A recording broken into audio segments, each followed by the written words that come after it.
apa yang dimiliki oleh Yesus dan apa yang diajarkan oleh Yesus tentang kejujuran yang seharusnya ada pada setiap pribadi orang. Berdasarkan pada keadaan itu, maka Yesus melanjutkan pelayanannya dengan kejujuran dan satu beban yang tidak dapat dipertikaikan karena misinya terlalu besar. Untuk itulah saya membawa kita sekali lagi melihat firman Tuhan yang terdapat dalam Injil Matius pasal yang keempat ayat 23 sampai pada ayat yang ke-25 sebagaimana yang telah dibacakan oleh Penatua Josli sebentar tadi. Matius pasal yang keempat ayat yang ke-23 sampai ayat yang ke-25. Injil sinoptik yang lain mencatat hal yang sama seperti terdapat dalam Injil Lukas pasal yang ke-6 ayat 17 hingga ayat yang ke-19. Ada orang mempertikaikan nats ini. Bagaimana boleh sama? Mungkinkah mereka saling meniru? Jawabannya tidak. Catatan yang berbeza, maksud saya waktu, tempat yang berbeza, orang yang mencatat pun berbeza, tapi pada situasi yang sama mereka melihat dari sudut pandang yang lain, namun setelah dibukukan, kisahnya sama. Sebab itu saudara sekalian yang saya kasihi dalam nama Tuhan Yesus. Dalam teks yang kita baca sebentar tadi, ia berbicara tentang pelayanan Yesus, di mana ia mengajar dan menyembuhkan ramai orang. Pagi hari ini, saya akan berbicara tentang pelayanan Yesus. Bagaimana bentuk pelayanan Yesus, apa yang dilakukannya, bagaimana keadaan, menanggapi keadaan semasa itu. Ayat ini berkata, Yesus pun berkeliling di seluruh Galilea. Ia mengajar dalam rumah-rumah ibadat dan memberitakan Injil Kerajaan Allah, serta melenyapkan segala penyakit dan kelemahan di antara bangsa itu. Kita berpikir tentang masa pelayanan Yesus. Selama 3 tahun ia bersama-sama dengan muridnya, di manakah tempat pelayanannya?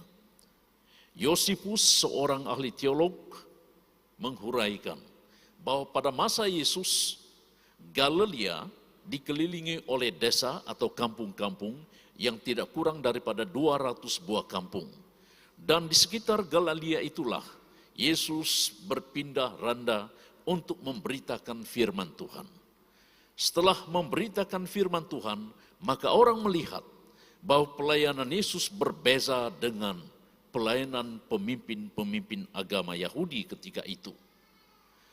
Orang melihat bahwa cara Yesus berbicara, cara Yesus mengajar, cara Yesus bergerak ataupun pergi ke suatu tempat dan ke tempat yang lain berbeza sekali dengan pemimpin-pemimpin agama Yahudi ketika itu.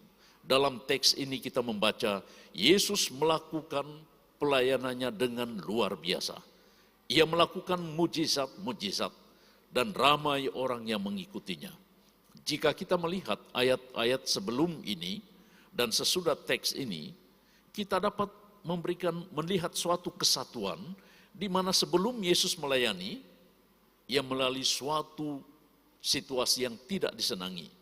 Dan situasi itu disebut pencobaan. Di situ Yesus dicobai, tetapi akhirnya Yesus menang. Dasar kemenangan itulah yang menjadi patokan bagi pelayanan Yesus. Nah, dengan kata yang lain, ia memberikan sesuatu yang terbaik sebagai dasar pelayanannya. Ia tidak mau kekalahan yang menjadi dasar pelayanannya, tapi kemenangannya. Dengan kata biasa, bukan kegagalan yang dicari oleh Yesus untuk menjadikannya sebagai dasar pelayanannya, tapi kemenangan.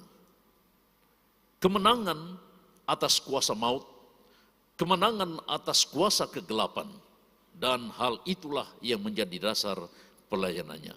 Sesudah ia melayani atau di tengah-tengah pelayanan, kita melihat bahwa sesudah teks ini ada 8 golongan yang mengikuti Yesus. golongan yang dianggap orang Yahudi sebagai golongan yang dipinggirkan, yang rendah. Tapi orang inilah, istilah lain, berbondong-bondong mengikuti Yesus. Ada apa dengan Yesus? Apa kelebihan pelayanan Yesus berbanding dengan pelayanan agama ketika itu? Nah, saudara, itulah yang akan saya sampaikan kepada kita untuk renungan dan juga pelajaran bagi kita. Dan sedapat mungkin kita dapat mengevaluasi pelayanan kita dari masa ke semasa. Pelayanan dalam gereja, pelayanan dalam keluarga, pelayanan dalam kerjaya. Mari kita telusuri 3 perkara. Dalam ayat tadi dinyatakan bahwa Yesus berkeliling di seluruh Galilea, dan kita mengetahui di Danau Galilea itu dikelilingi oleh kampung atau desa, dan itulah yang menjadi fokus pelayanan Tuhan Yesus. Bukan di padang gurun, sebab di padang gurun tidak ada kampung, malah yang ada hanyalah kalajengking, ular, panas teriknya matahari, dan akhirnya sukar untuk hidup. Tapi Yesus berada di keliling atau sekeliling Danau Galilea, karena di situ ada jiwa-jiwa. Di situ ada orang yang perlu dilayani. 3 prinsip pelayanan Tuhan Yesus dalam konteks perjanjian baru adalah yang pertama. Kalau kita melihat secara menyeluruh teks yang baru saja kita baca sebentar tadi, Yesus mempunyai misi kepedulian. Tapi ternyata misi itu dilakukan dari pribadinya yang kelihatan, yaitu sifat pelayanannya. Ada apa dengan Yesus? Ia memiliki integriti, tapi ternyata untuk melakukan integriti dan menyatakannya di depan umum, ia membawanya dengan sikap yang berbeza. Sikap dan sifat itu hampir sama. Ahli teolog menghuraikan 2 perkara ini. Sikap itu adalah pembawaan diri yang kelihatan dari kata-kata kita, dari riak wajah kita, dan dari pembawaan diri. Sementara sifat itu adalah kekal. Anda tinggi, rendah, tap ataupun slim, matamu bulat, matamu sepet, gigimu jarang atau gigimu teratur, itu sifat yang Anda miliki. Tapi untuk menjelaskan sifat itu, maka akhirnya ada banyak karena yang timbul secara spontan. Yang tadi saya katakan, riak wajah, tingkah laku, pembawaan diri, dan sebagainya. Nah, saudara sekalian yang saya kasih dalam nama Tuhan Yesus, bagaimana sifat Yesus di tengah-tengah pelayanannya? Dari teks yang kita baca sebentar tadi, Yesus mempunyai misi kepedulian. Itulah sifat yang tidak dapat dilenyapkan daripada pribadi Yesus. Misi kepedulian itu adalah ia melihat keadaan manusia yang sangat perlu untuk dilayani. Ia melihat keperluan manusia yang sangat mendalam, yang membuat manusia itu tidak kukuh dan tidak teguh, baik dalam pendirian, baik di dalam apa yang ia lakukan. Maka Yesus melihat sesuatu keperluan yang sangat mendalam. Karena keperluan mendalam itu berbicara tentang hati yang gundah gulana. Sebab itulah kemunculan Yesus di tengah-tengah pelayanan di sekitar Galilea menjadi suatu sorotan penglihatan masyarakat, kemudian mereka mengikutinya. Mereka mengharapkan sesuatu beban yang mereka bawa kepada Yesus, dan Yesus melihat ini keperluan yang mendesak. Sifat Yesus yang penuh dengan misi kepedulian itu amat sukar dimiliki oleh pemimpin-pemimpin agama Yahudi ketika itu. Karena pemimpin-pemimpin Yahudi yang terdiri daripada orang-orang Farisi, Saduki, dan juga pengikut-pengikut Herodian yang menganggap mereka ini adalah orang yang baik, dapat memenuhi keperluan orang ramai, tapi ternyata tidak. Saudara sekalian yang saya kasih dalam nama Tuhan Yesus Kristus, apa yang Yesus lakukan dalam konteks ayat ini sebenarnya mendekati makna teologi inkarnasi. Inkarnasi itu diterjemah secara langsung penjelmaan semula. Tapi dalam maksud teologi, inkarnasi itu adalah penjelmaan sifat Yesus di dalam diri seseorang. Yang mengubah karakter seseorang itu. Yang mengubah cara pikirnya, yang mengubah cara geraknya, yang mengubah hati nuraninya. Dan misi ini sukar dimiliki tanpa pekerjaan Roh Kudus. Contoh yang terdekat. Paulus ketika pergi mencari saki-baki orang Kristen di Damsyik dengan misi maut. Ia sangat terkenal dengan kejahatannya. Ia membunuh orang Kristen. Ia menangkap dan menyumbatkannya dalam lubang singa. Kemudian menjadi makanan hewan itu. Paulus dikenal pada waktu itu sebagai seorang pemimpin agama, tetapi yang dilakukannya adalah kejahatan. Misi maut itu menjelaskan bahwa ia penuh dengan kebencian, sangat kontra dengan sifat Yesus yang penuh dengan belas kasihan. Ketika di tengah perjalanan, pertemuan yang tidak disangka berlaku. Perubahan secara drastik juga muncul dan berlaku dalam pribadi Paulus. Yang dulu saya katakan, bila Allah berbicara dengan manusia, hasilnya adalah pertobatan. Dan itu tidak dapat ditolak. Ketika Paulus melihat cahaya yang tak terpandang itu, maka ia berkata, Tuhan, siapakah engkau? Maka cahaya yang tak terpandang itu berkata, akulah Yesus yang engkau aniaya. Jika Allah berbicara dengan manusia, hasilnya adalah pertobatan. Pertobatan itu tidak dirancang oleh Paulus, perubahan hidupnya tidak dirancang, malah diperkukukannya dengan misi maut, dengan penuh kebencian. Tapi Allah bekerja dalam hati yang keras seperti Paulus. Inilah teologi inkarnasi. Penjelmaan sifat Allah berlaku secara drastik dalam diri seseorang yang penuh dengan kebencian, yang tidak terancang, tapi Allah melakukan semuanya itu di dalam pribadi orang yang disayanginya. Saudara sekalian, ayat-ayat yang telah kita baca tadi, ayat 24, maka tersiarlah berita tentang dia di seluruh Syria, dan dibawalah kepadanya semua orang yang buruk keadaannya, yang menderita pelbagai penyakit dan sengsara, yang kerasukan, yang sakit ayan, dan yang lumpuh, lalu Yesus menyembuhkan mereka. Orang-orang yang buruk keadaannya. Orang-orang yang buruk keadaannya itu disebut sebagai orang-orang yang tidak diperlukan dalam masyarakat, dalam konteks pemahaman pemimpin agama Yahudi. Orang-orang yang buruk keadaannya bukan yang sakit saja, tapi yang kerasukan. Dan Anda dapat bayangkan keadaan orang yang kerasukan.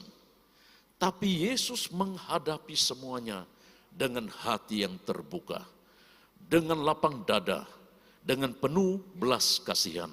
Inilah sifat Yesus dalam pelayanannya.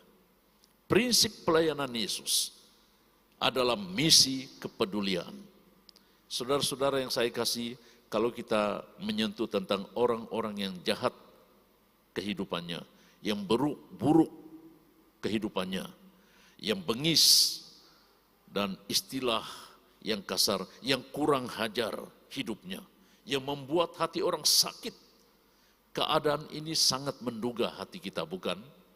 Malah kalau boleh kita tidak mau berjumpa dengan orang yang seperti ini. Dan selalunya ia menjadi buah mulut dan menjadi kutukan.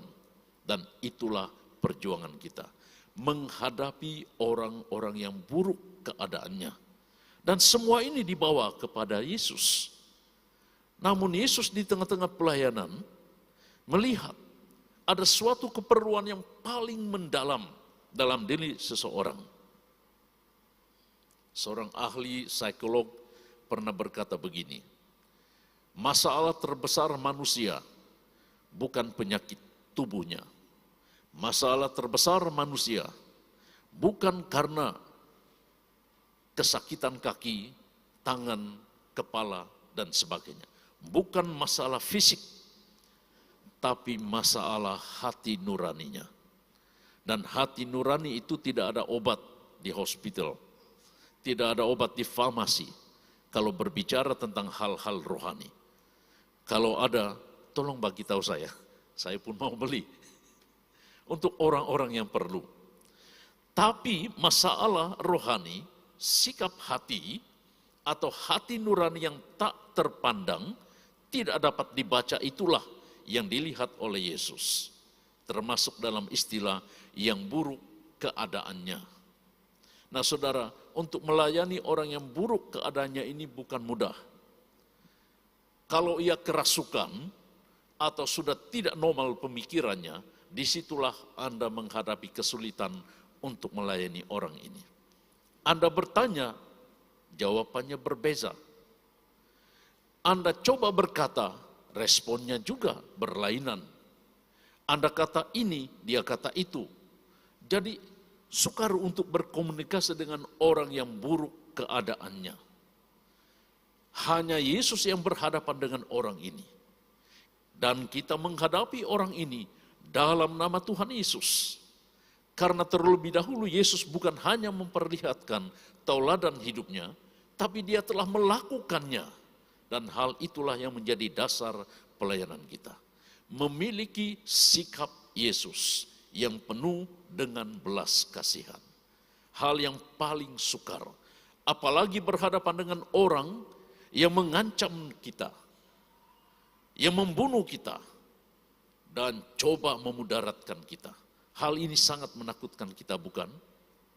Yesus juga mengetahui dan pernah mengalami hal yang sama. Dan akhirnya ia hadapi semuanya itu di kayu salib. Dan ia melontarkan kata kepada orang-orang ketika itu, Bapa, ampunilah mereka, karena mereka tidak tahu apa yang mereka lakukan. Manusia memerlukan perubahan hati nurani. Sebab itu saudara sekalian yang saya kasihi, dalam nama Tuhan kita Yesus Kristus, sejak semula manusia sudah berhadapan dengan keadaan yang buruk. Dan kalau kita menyentuh keadaan yang buruk pertama-tama itu, tidak lain selain Adam dan Hawa.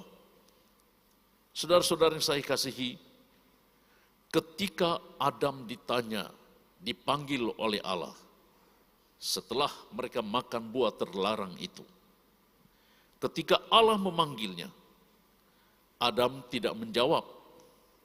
Adam tidak katakan, ya Tuhan saya di sini, tapi dia bersembunyi.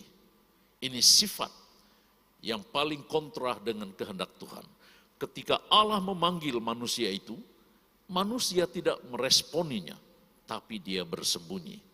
Sifat manusia yang jauh daripada apa yang Tuhan inginkan. Nah, ketika Allah berdialog dengan manusia itu, Adam, ia mempersalahkan perempuan di sampingnya. Salah seorang ahli teolog, Martin Luther, menghuraikan, dosa pertama yang dilakukan oleh Adam bukan saja ketidaktaatan, tetapi ia menyalahkan Tuhan. Coba bayangkan, sebagai ciptaan ia mempersalahkan penciptanya. Ketika dia berdialog, ia berkata kepada Allah, perempuan inilah yang telah memberikan buah itu kepadaku.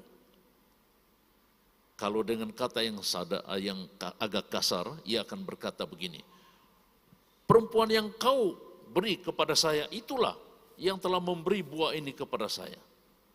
Dia mempersalahkan Tuhan yang memberikan perempuan kepadanya. Ia bukan saja tidak taat, tapi ia mempersalahkan Tuhan. Sampai begitu. Lalu bila ditanya, Hawa pula mempersalahkan ular yang telah mempengaruhinya. Maka saling salah mempersalahkan antara satu dengan yang lain. Hanya tidak dicatat kenapa ular mempengaruhi mereka. Tapi dapat kita bayangkan bahwa semuanya itu datang daripada iblis. Maka dosa bermahalajarela dalam kehidupan manusia, saling mempersalahkan antara satu dengan yang lain. Dan inilah sifat manusia. Tidak ada catatan yang menguraikan sifat Tuhan Yesus yang mempersalahkan orang. Tidak ada catatan yang menyatakan bahwa Allah itu mencari-cari kesalahan orang. Sebaliknya, Ia mengampuni orang itu dan menghapuskan kesalahan orang ini. Saudara, itulah sifat pelayanan Tuhan Yesus, penuh dengan belas kasihan. Jika pelayanan yang kita tangani dan kita pikul tidak disertai dengan sifat belas kasihan, maka kita tidak dapat mencapai prinsip yang ada di dalam pelayanan Tuhan Yesus Kristus. Saudara yang saya kasihi, dalam nama Tuhan kita Yesus Kristus, jika kita melihat dalam Efesus pasal yang kedua ayat 1, Rasul Paulus pernah berkata kepada jemaat Kristen di Efesus, "Kamu dahulu sudah mati karena pelanggaran-pelanggaran dan dosamu." Ia memperingatkan jemaat Kristen di Efesus bahwa sebenarnya kita sudah mati karena pelanggaran-pelanggaran. Istilah pelanggaran-pelanggaran itu adalah membalikkan diri daripada kebenaran dan meletakkan kebenaran di belakang kita, kemudian mengikuti hal yang baru yang bertentangan dengan kebenaran itu. Dalam bahasa aslinya itu disebut paratoma. Jadi berbicara tentang pelanggaran yang diketahui sebenarnya salah, tapi itulah pula yang dilakukannya. Dan Rasul Paulus pernah mengakui, sebagai manusia yang terbatas, yang kuinginkan adalah kebaikan, tapi yang kulakukan adalah kejahatan. Sifat manusia yang sangat terbatas, mudah untuk dipengaruhi.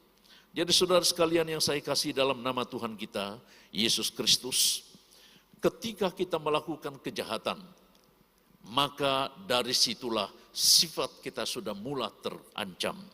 Goyang pendirian kita sudah mula tidak kuku lagi.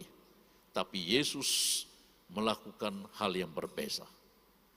Ia melihat sesuatu yang penuh dengan keperluan yang mendesak dalam diri manusia, yaitu perubahan. Sebab itu ia tergerak dengan belas kasihan. Ia tidak menolak orang-orang yang berada di Danau Galilea itu, sekitar Danau Galilea. Dan boleh dikatakan 60% daripada pelayanan Yesus dalam konteks perjanjian baru terletak dan berlaku serta terjadi di sekitar Danau Galilea. Disitulah manusia ada. Disitulah karena manusia perlu diperbetulkan. Nah, saudara sekalian yang saya kasihi dalam nama Tuhan Yesus Kristus, paratopma yang disebut di sini adalah manusia seringkali berhadapan dengan perlanggaran-perlanggaran. Dan apabila berhadapan dengan situasi itu, maka manusia tidak mudah mengakui perlanggarannya, tidak mudah mengakui kesilapannya atau kesalahannya. Karena bila mengakui, ia dianggap, itulah kau. Ia dianggap bahwa nilai hidupnya sudah mulai rendah, dipandang rendah. Jangan bilang apa yang dilakukan baru diucap saja, apabila dikritik itu tidak betul, maka dia mula rasa terancam. Situasi hati nurani yang tidak mudah berubah. Tapi Yesus telah melakukan hal yang berbeza. Ia menerima semua orang yang seperti saya katakan tadi, penuh dengan perlanggaran-perlanggaran. Siapakah orang yang penuh dengan perlanggaran itu? Yang selalu berhadapan dengan perlanggaran. Saya guna kata perlanggaran, sebab manusia cenderung untuk melanggar kebenaran. Tidak lain, itulah kita yang sehari-hari memerlukan belas kasihan daripada Tuhan. Setiap hari kata yang paling tepat kita lakukan di hadapan Tuhan adalah, ampuni saya sebagai manusia yang lemah dan berikan saya kekuatan. Sikap yang penuh dengan belas kasihan pada Tuhan Yesus, tidak memandang siapa Anda dan saya. Datang kepadanya dengan rasa penuh terbuka dan mengharapkan. Saudara-saudara yang saya kasihi dalam nama Tuhan kita, Yesus Kristus, jika kita menyentuh tentang anak yang hilang, perumpamaan anak yang hilang, Anak bungsu datang kembali, tapi anak sulung menolak. Jadi dalam perumpamaan ini yang hilang bukan anak bungsu, tapi anak sulung. Karena ia memandang dirinya benar dan selalu berada dengan bapaknya.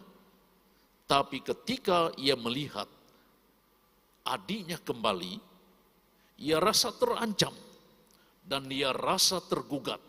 Sehingga ia menolak kedatangan adiknya itu. Sama seperti Kain dan Habel. Ketika abangnya membunuh adiknya, maka Tuhan bertanya, mana adikmu? Tidak tahu. Apakah aku menjadi penjaga adikku? Dia coba mengelak diri. Sama seperti perumpamaan tentang anak yang hilang. Sikap yang sangat kontra. Saudara-saudara yang saya kasih dalam nama Tuhan kita, Yesus Kristus.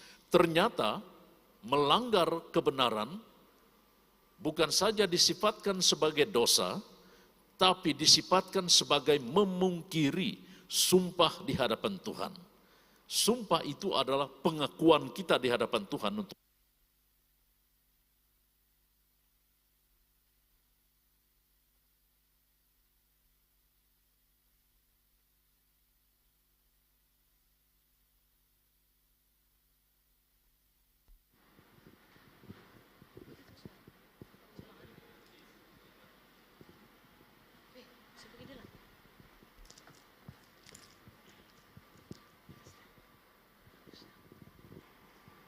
Terima kasih. Tadi saya berbicara tentang perlanggaran-perlanggaran. Dan yang kedua, pengertian tentang dosa yang bukan saja melanggar, tapi tidak melakukan hal yang benar. Bukan saja melakukan secara nyata, tetapi firman Tuhan katakan, kalau Anda mengetahui kebenaran dan tidak melakukannya, Anda berdosa. Dan ini sangat keras. Dan hal itu disebut dalam bahasa aslinya sebagai hamartia. Mengerti kebenaran, mengerti keperluan hal-hal kerohanian, mengerti bahwa itu adalah suatu yang harus kita lakukan, tapi kita tidak lakukan. Kita berdosa. Maksudnya kalau tahu kebenaran, tidak melakukannya, Anda menolak kebenaran itu. Dan hal ini sangat bahaya sekali. Orang Kristen berhadapan dengan situasi ini. Ada banyak perkara-perkara yang perlu dilakukan. Dan kita menganggap bahwa itu sangat bergantung kepada masa saya. Kalau perlu saya lakukan, kalau tidak, tidak perlu. Jadi firman Tuhan katakan, kalau kamu tahu hal itu yang benar, kamu tidak lakukan, kamu berdosa. Ini pergumulan kita, hidup sebagai orang yang percaya kepada Tuhan. Selalu menganggap bahwa kebenaran itu hal yang mendesak untuk dilakukan. Nah, saudara-saudara, mari kita mencapai situasi ini seperti yang Yesus hadapi. Coba bayangkan, pada ayat yang ke-23 sampai ayat yang ke-25, kalau Yesus mementingkan diri, menganggap bahwa itu tidak penting, maksudnya tidak ada orang yang mengikutinya. Pasal yang kelima ayat 1 hingga ayat yang ke-16 tidak akan berlaku. Tapi Yesus menerima seadanya dia. Seadanya mereka. Termasuk tadi saya katakan orang yang buruk keadaannya. Jika Anda adalah salah satu daripada orang yang buruk keadaannya, maka Yesus tidak pernah menolak kita.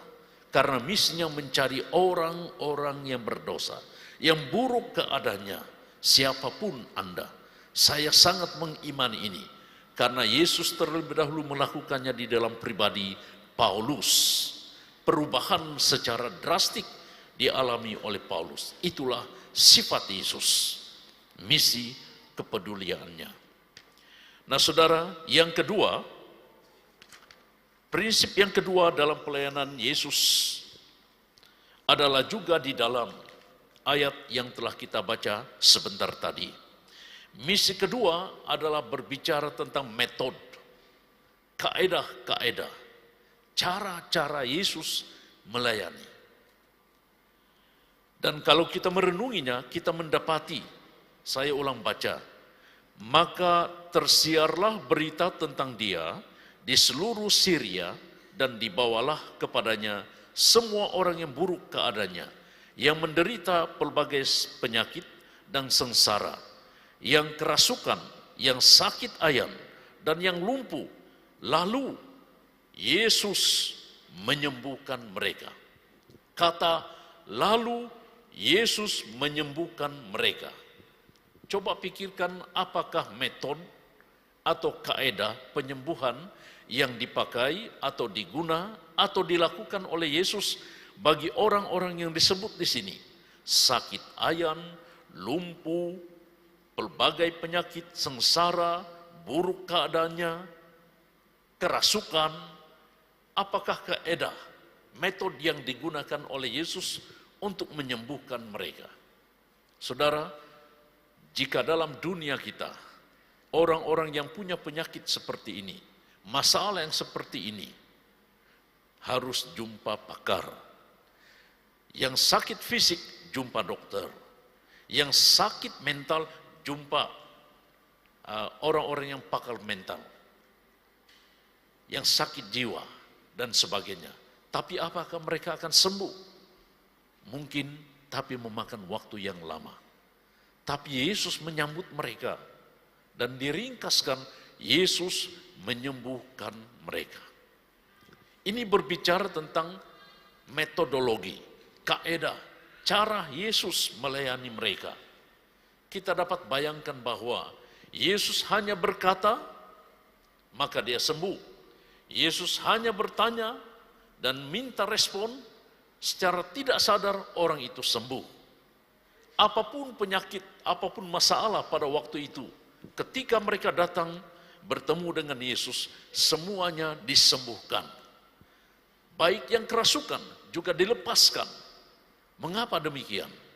Karena Yesus mempunyai kaedah yang sama, yaitu Paulus dan para rasul mempraktikannya hanya dalam nama Yesus, hanya di dalam nama Yesus.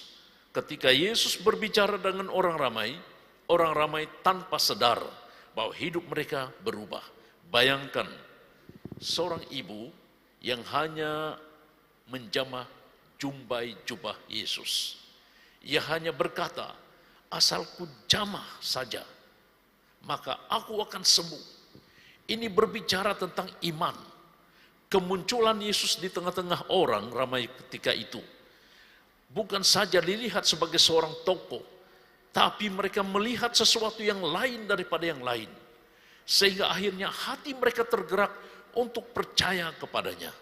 Maka iman yang muncul di dalam pribadi mereka itulah yang menjadi sumber kesembuhan bagi mereka. Saudara-saudara yang saya kasihi dalam nama Tuhan Yesus, pada waktu itu dalam konteks Yesus, kita tidak perlu makan Panadol, kita tidak perlu obat ini, obat itu, dan sebagainya. Kita hanya perlu memiliki yang dikatakan iman. Nah, saudara yang saya kasihi, untuk itulah Yesus tampil menggunakan metode yang sama. Hanya atas kuasa Tuhan sajalah yang menjadi suatu kesembuhan bagi mereka. Dan ia menjadi suatu bukan saja ideola, ikutan, tapi yang menjadi suatu keharusan bagi kita. Bahwa dalam pelayanan kita harus menanam iman orang di dalam Yesus Kristus. Kita hanya memberitakan tentang Yesus untuk kesembuhan orang, untuk perlepasan orang, khususnya mereka yang diikat oleh kuasa dosa, yang kerasukan. Bukan obat guna-guna, bukan ini dan itu, tapi kita memberitakan nama Yesus. Metodologi ini adalah suatu metode yang sukar bagi orang yang tidak beriman. Ia tidak dapat dijual beli. Ia hanya dapat dimiliki melalui iman dalam Yesus Kristus. Imanilah Yesus Kristus, percayalah bahwa ia dapat menyelesaikan segala masalah yang kita hadapi, segala situasi yang kita hadapi. Paling kurang Tuhan akan memberikan kita hati yang terbuka dan tenang, tabah dalam menghadapi situasi kehidupan kita. Saudara-saudara, ketika Yesus melayani di daerah itu, coba bayangkan pada ayat yang ke-25, maka orang banyak atau orang ramai berbondong-bondong mengikuti dia. Mereka datang dari Galilea, Dekapolis, Yerusalem, dan dari Yudea, dan dari seberang Yordan. Tempat-tempat yang disebut ini adalah berada di Timur Tengah, baik di bagian utara, selatan, timur, dan barat. Bukan hanya dikeliling Danau Galilea, tapi pada akhirnya didengar dan akhirnya membuat orang datang dari berbagai daerah hanya untuk bertemu dengan Yesus. Kaedah, metode pelayanan adalah suatu hal yang wajar untuk menanam iman di dalam Yesus Kristus. Pada tahun 96, waktu saya membuat kajian tesis bachelor saya di Ulu Lingkabau, dan saya berpusat di Obuon, kampung saudara Deacon Marius. Masa itu saya datang ke situ, dan saya coba mengkaji sejak bila Injil datang di tempat itu. Ternyata sudah lama, tetapi mereka tidak meresponi, sebab orang yang datang memberitakan firman Tuhan dari berbagai denominasi dan daripada agama-agama sepupu kita, hanya dengan memberi satu box ikan sardin, sarung, dan sebagainya, uang. Lalu mereka menerimanya, habis, maka mereka lupa. Datang lagi daripada denominasi yang lain, orang Kristen. Mereka memberitakan, oh kalau kamu masuk gereja kami begini, kami akan terus melayani kamu dan sebagainya. Bila mereka pulang, akhirnya mereka, orang kampung, lupakan. Mengapa? Karena dasar pemberitaan mereka, cara pemberitaan mereka bukanlah memberitakan tentang kebenaran di dalam Yesus Kristus, tapi mereka memberitakan tentang denominasi mereka. Mereka memberitakan tentang agama mereka, memberitakan dengan kaedah untuk membeli dan sebagainya. Tidak ada dasar yang kukuh, maka pendirian orang hanya berada di luar saja, pada mulutnya saja. Akhirnya tidak menjadi orang yang percaya. Dalam kajian saya, ketika itu saya bertanya kepada beberapa orang-orang yang sudah lanjut usianya, orang-orang lama, dan mereka berkata, kami menolak semua, baik Kristen, baik bukan Kristen, baik daripada denominasi-denominasi yang ada, datang di sini hanya menaburkan janji-janji, hanya mengagungkan agama, tapi kami tidak merasa apa-apa. Setelah firman Tuhan diberitakan oleh hamba-hamba Tuhan yang hatinya jujur dalam pemberitaan firman Tuhan, kaedah pemberitaan mereka bukan uang, bukan kemudahan ini, kemudahan itu, bukan janji-janji, tapi mereka memberitakan sesuatu yang menggugah hati orang-orang di Ulu Lingkabau, yang membuat mereka bertanya dan berpikir, siapa Yesus sebenarnya? Yang membuat hati mereka tidak tertahan untuk menerima Yesus. Ketika mereka membuka hati mereka untuk menerima Yesus, maka disitulah mata rohani mereka terbuka.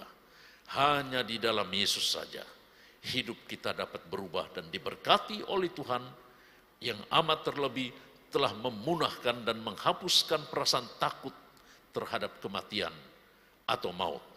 Karena jaminan hanya di dalam Yesus Kristus. Kaedah, metode pelayanan kita harus berpusat pada Yesus Kristus. Sebab itu jangan heran 8 golongan yang terdapat pada pasal yang kelima ayat 1 hingga ayat yang ke-16 ini mengikuti Yesus Kristus, dan tidak ada huraian yang mengatakan bahwa mereka lengkap dengan peralatan-peralatan. Tidak ada. Yang mereka bawa hanyalah hati mereka yang kosong itu dan mengikuti Yesus Kristus. Harapan yang mereka harapkan selama itu terjawab hanya di dalam Yesus Kristus. Jika pelayanan kita tidak berdasarkan kepada Yesus dan berpusat pada Yesus, maka misi kita hanya bersifat sementara.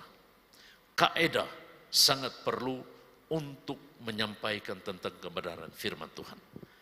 Waktu saya dan beberapa rekan-rekan pergi ke Pulau Banggi beberapa waktu yang lalu, yang saya tahu makan ubi kayu itu cara kita rebus, makan.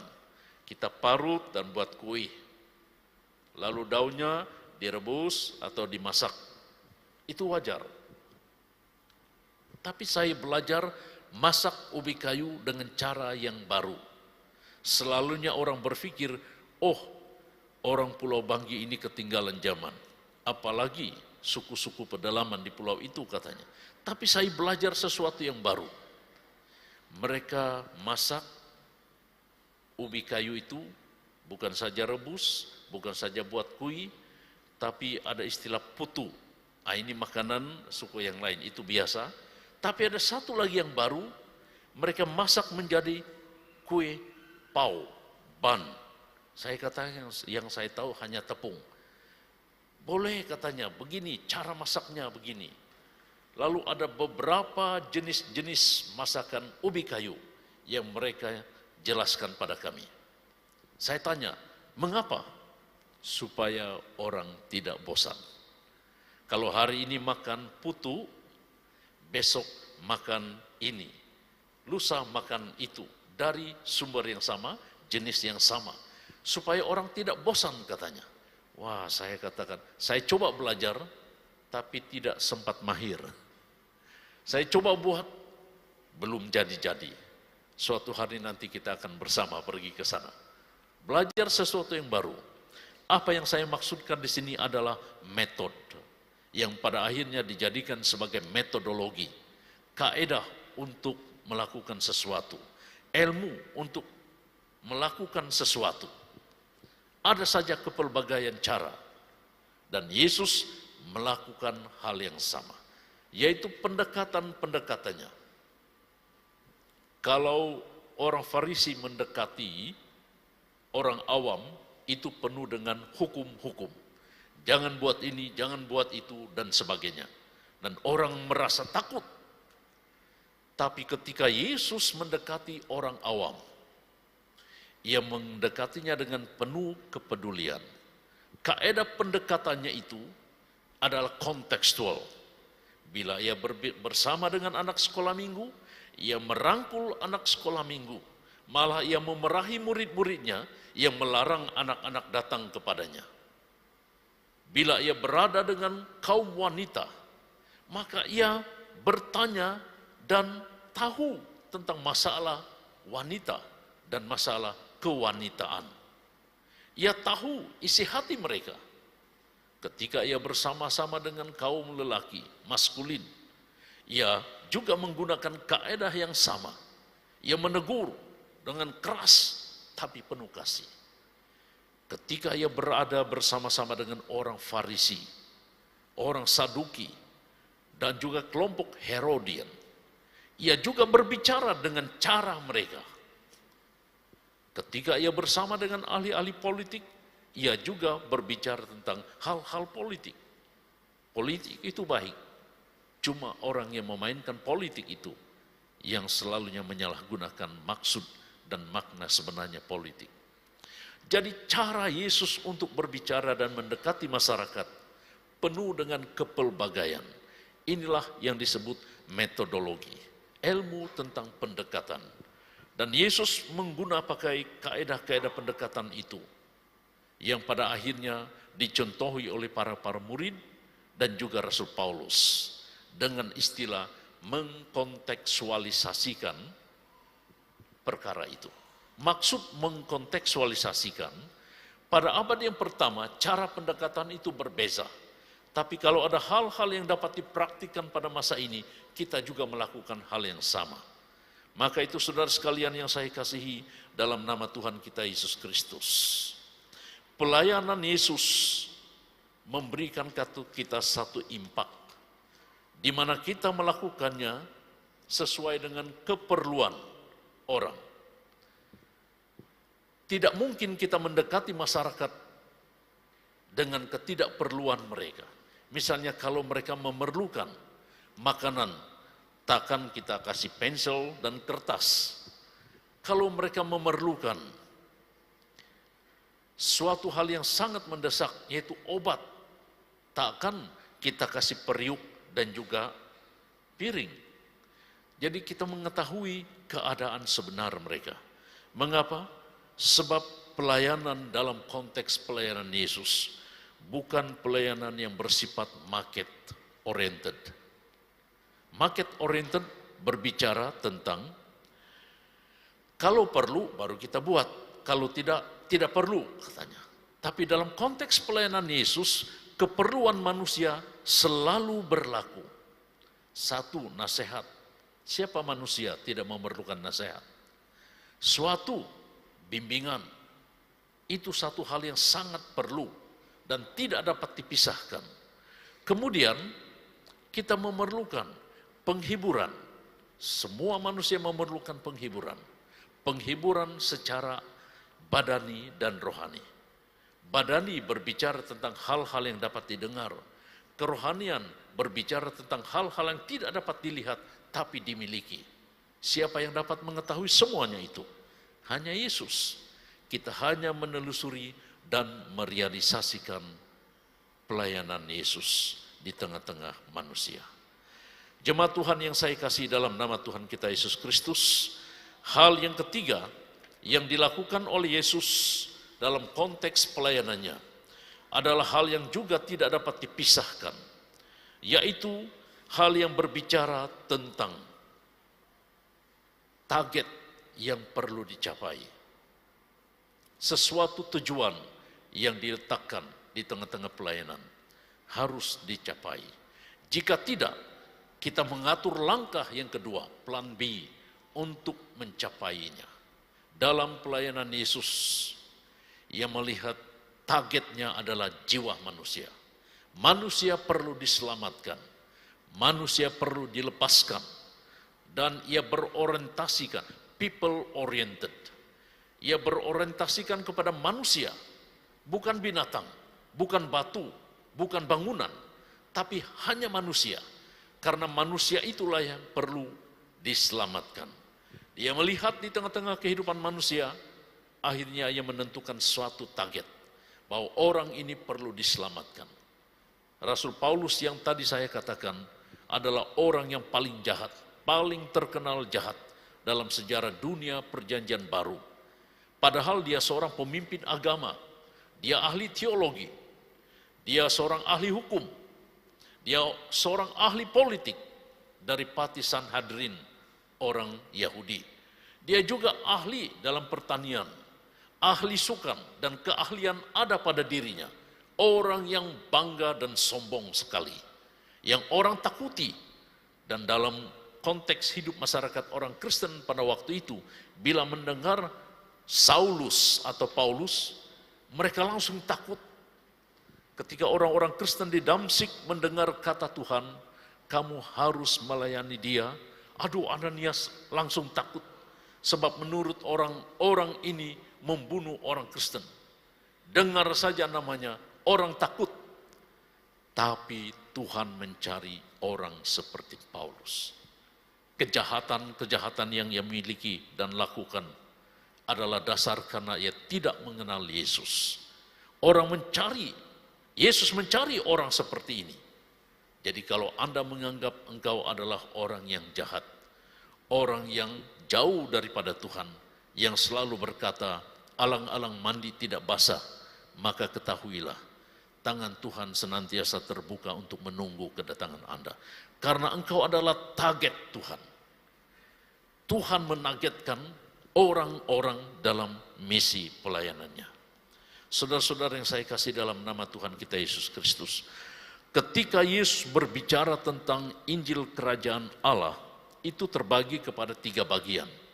Yang pertama, ia berbicara tentang misi yang utama untuk dunia, di mana ia mati di kayu salib untuk menyelamatkan manusia, supaya manusia-manusia ini akhirnya menduduki tempat yang telah disediakan olehnya. Yang kedua, bila berbicara tentang Injil Kerajaan Allah, maka Yesus melihat manusia secara holistik. Holistik itu berbicara secara menyeluruh, di mana sejak kita lahir sampai pada saat kini, Tuhan mengenal siapa kita, dan Tuhan mengetahui misinya untuk kita. Berbalik kepada Rasul Paulus, orang yang jahat, Tuhan menagetkan Paulus, karena pada pribadi Paulus bukan saja misinya akan membawanya masuk ke sorga, tapi sebelum itu Tuhan memakai Paulus dengan segala keahliannya. Yesus melihat potensi Paulus berbanding kejahatannya. Yesus melihat kelebihan hidup Paulus, keahliannya jika ia berubah daripada melihat kelemahan Paulus. Maka itu setiap pribadi manusia yang menjadi target Allah, ia melihat kelebihan-kelebihan yang ada padamu. Karena engkau adalah target, tujuan Allah dalam pelayanannya. Imanilah bahwa manusia menjadi target Allah dan Allah mempunyai tujuan yang jelas dalam kehidupan Anda. Jangan memandang diri Anda rendah dan kurang dan tidak berdaya. Karena Tuhan tidak kurang rencananya untuk kita semua. Ia mampu merubah seluruh kehidupan kita daripada kita memikirkan ketidakmampuan kita. Paulus berubah itu bukan karena kehendaknya. Perubahan drastiknya itu bukan karena telah dirancangnya, tapi Tuhan telah membentuknya dari keahlian-keahlian yang ia miliki. Tuhan pertajamkan lagi. Saudara-saudara yang saya kasihi, dalam nama Tuhan kita Yesus Kristus, suatu ketika kami berada dalam ibadah penghiburan memperingati mendiang Datuk Jubli. Dari kesaksian Saudara Damus yang pernah berbincang dengannya, suatu ketika mendiang Datu berdiri.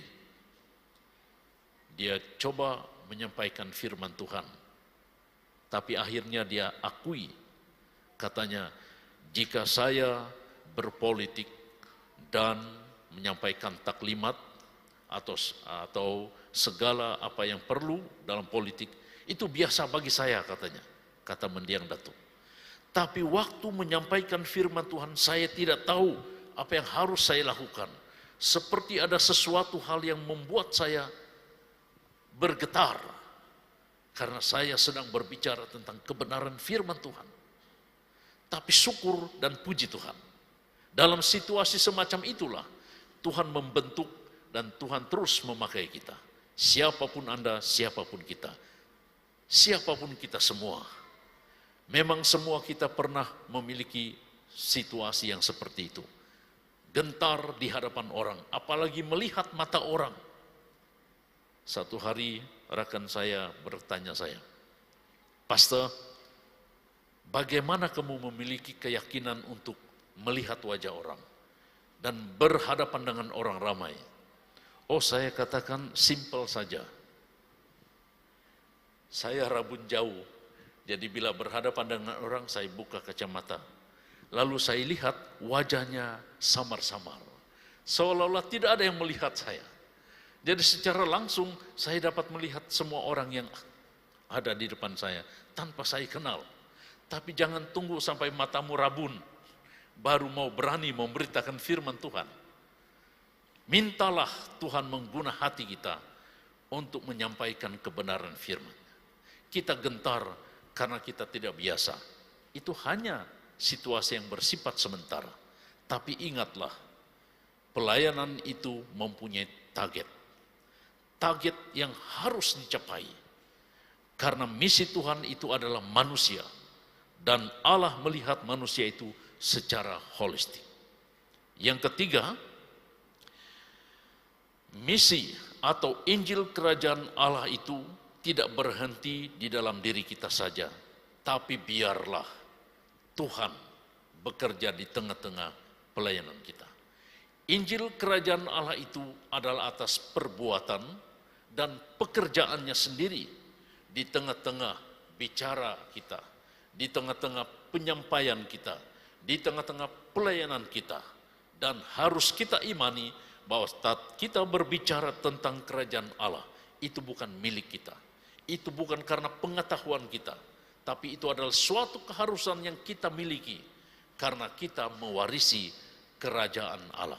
Disitulah tempat asal kita, yang mana suatu hari kelak kita akan bersama-sama. 3 perkara. Pelayanan Yesus adalah pelayanan yang penuh dengan sifat dalam misi kepedulian kepada semua lingkungan.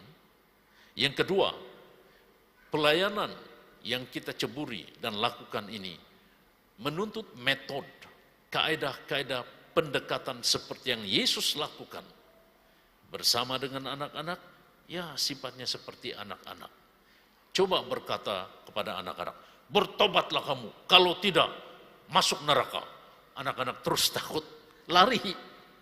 Tapi coba katakan, anak-anak sini, mari kita sama-sama belajar tentang surga. Tentang apa? Surga. Nah, ini kan situasi pendekatan. Jadi saudara sekalian yang saya kasih dalam nama Tuhan kita Yesus Kristus, jangan pula berkata kepada orang-orang dewasa, orang-orang dewasa, mari kita belajar kerajaan surga. Siapa anak sekolah minggu yang mau ajar kami, katanya. Ini metodologi. Nah, yang ketiga, pelayanan itu mempunyai target. Jika pelayanan tidak punya target, pelayanan hanyalah suatu tanggung jawab yang berjadwal. Selesai, tidak ada kesudahannya. Pelayanan targetnya adalah manusia, karena Allah melihat manusia itu secara holistik, menyeluruh, tanpa membeza-bezakan. Karena itulah target Tuhan, jiwa-jiwa yang harus dimenangkan. Biarlah 3 perkara yang telah kita dengar dan pelajari bersama tentang 3 prinsip pelayanan Tuhan Yesus ini sungguh dapat mempertajamkan lagi pelayanan kita. Tuhan memberkati.